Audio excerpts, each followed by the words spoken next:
Most women don't have a money problem. They have an identity problem. And the entire finance industry has been lying to you about which one it actually is. When Adele released 30, she didn't talk about budgets, timelines, or strategy. She talked about finally meeting herself, about making decisions from a woman she was still becoming, and watching everything else reorganize around that. That's not a music story, that's a wealth story, and it's yours too. If you've ever made more money and still felt behind, if you've read the books, downloaded the trackers, set the savings goals, and still felt like wealth was something that happened to other women, this video is going to explain exactly why. Not because you're doing it wrong, but because you've been solving the wrong problem entirely. Here's what nobody tells you about wealthy women. They didn't get wealthy and then change how they think. They changed how they think and wealth followed. That's the identity gap. The gap between the woman you are right now, the one who checks her bank account with her eyes half closed, and the woman who moves through money decisions with calm, with clarity, with confidence. That gap isn't filled with more financial tips.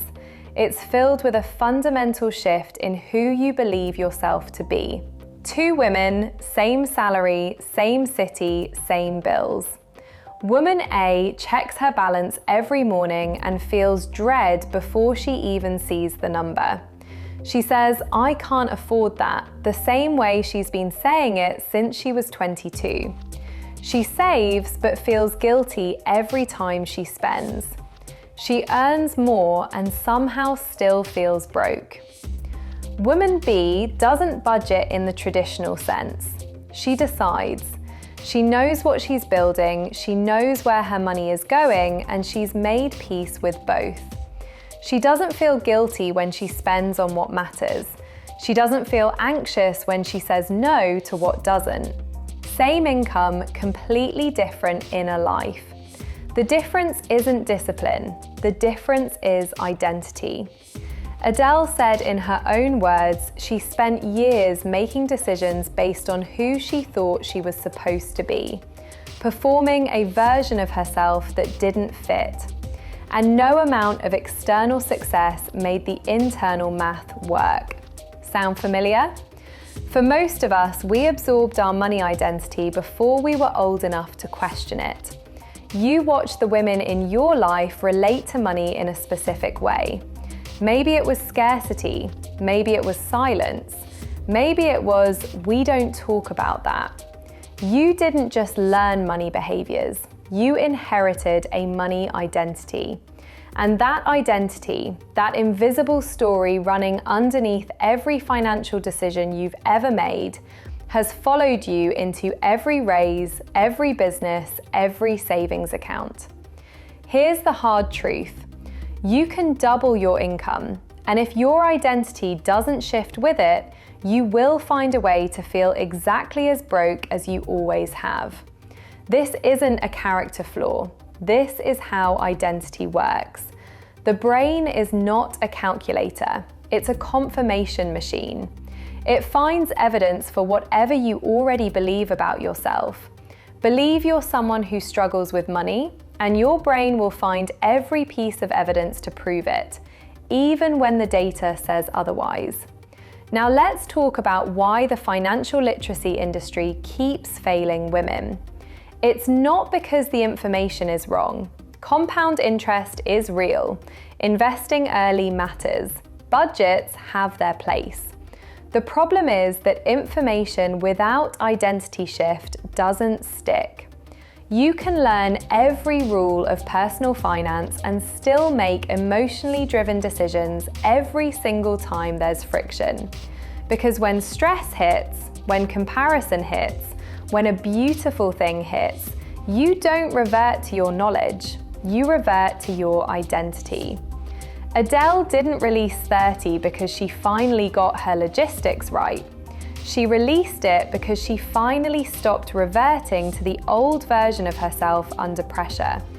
That's not a personality shift, that's an identity shift, and it changes everything downstream. This is why wealthy women aren't better at math, they're better at self-concept.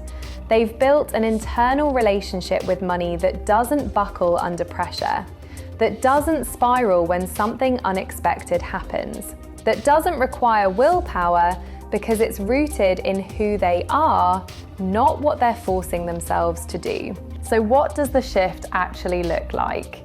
It starts with a single question most women have never been asked. Who is the woman you are becoming? And how does she relate to money? Not how much does she have, not what does she invest in. How does she feel when she opens her banking app?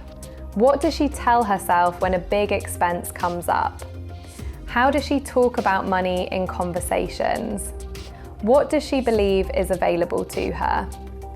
That woman already exists. She's the version of you on the other side of the identity gap. And the path to her isn't through another budgeting spreadsheet. It's through decisions made from her, not from fear, guilt, or scarcity. That shift doesn't require a complete overhaul.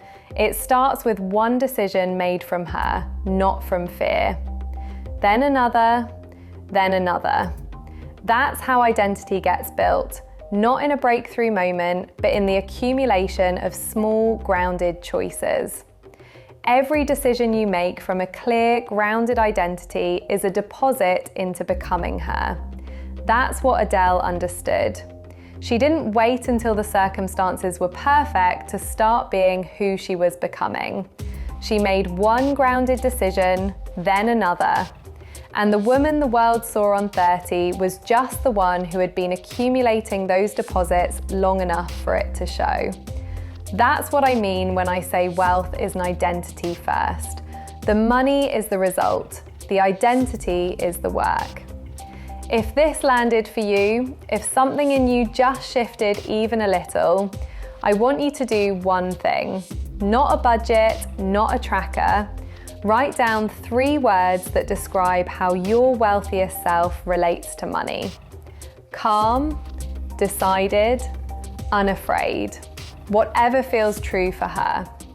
Put it somewhere you'll see it, because identity is built in small, consistent moments, and that's where this starts. If you want to go deeper, I've built a system specifically designed to help you think, decide, and move like the woman you're becoming. The link is in the description. I'll see you in the next one.